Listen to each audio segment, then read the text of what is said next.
सरकारें middle class के लिए सोचती ही नहीं है, एकदम से सोचना बंद कर देती हैं।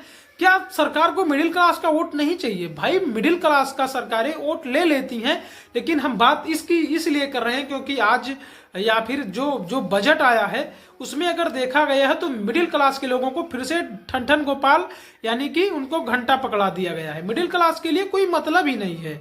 ऐसे लगता है जैसे मिडिल क्लास वाले है रहते ही नहीं। भाई वो ऐसे होते हैं मिडिल क्लास के लोग, ना तो कहीं भी अपने इर्द गिर्द छोटे स्तर पर ना तो वो मजदूरी कर सकते हैं, ना तो वो कुछ कर सकते हैं, ना तो कोई छोटा मोटा उद्योग कर सकते हैं। मिडिल क्लास एक ऐसी फैमिली है भाई साहब, एक ऐसी बीमारी है जिस प्रकार से आप बवासीर की बीमारी हम ले सकते हैं, आप जिस प्रकार से होती है उसी प्रकार मिडिल क्लास फैमिली है। क्योंकि जिस तरीके से सरकारें उनको घंटा पकड़ा रही हैं, ठन गोपाल बना दे रही हैं, मिडिल क्लास के लिए भी सरकार को कुछ करना चाहिए। जब भी नंबर आता है मिडिल क्लास बढ़ चढ़ के सरकार को वोट करता है, तो जब सरकार को जो मिडिल क्लास वोट करता है तो सरकार को भी मिडिल क्लास के लिए भाई साहब सोचना चाहिए, कुछ मिडिल क्लास के लिए लाना चाहिए, कुछ सिस्टम लाना चाहिए, कुछ ऐसे उपकरण लाना चाहिए, कुछ इंफ्रास्ट्रक्चर के क्षेत्र में सरकार को मिडिल क्लास के लिए भी कुछ करना चाहिए।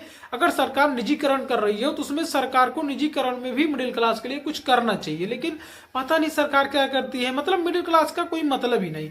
भाई साहब मिडिल क्लास की आय कितनी है प्रति वर्ष अगर देखा जाए तो उसके पॉकेट के हिसाब से आपको बजट लाना चाहिए। आप सब कुछ सही कर रहे हैं, शिक्षा विभाग सही कर रहे हैं, परिवहन मंत्रालय सही कर रहे हैं, आप रक्षा बजट या डिफेंस सिस्टम आप सही कर रहे हैं, सब सही कर रहे हैं, लेकिन आप मिडिल क्लास के लिए क्या कर रहे हैं? फिर से ठन गोपाल। तो इसको ध्यान दे सरकार, मेरा कहना है।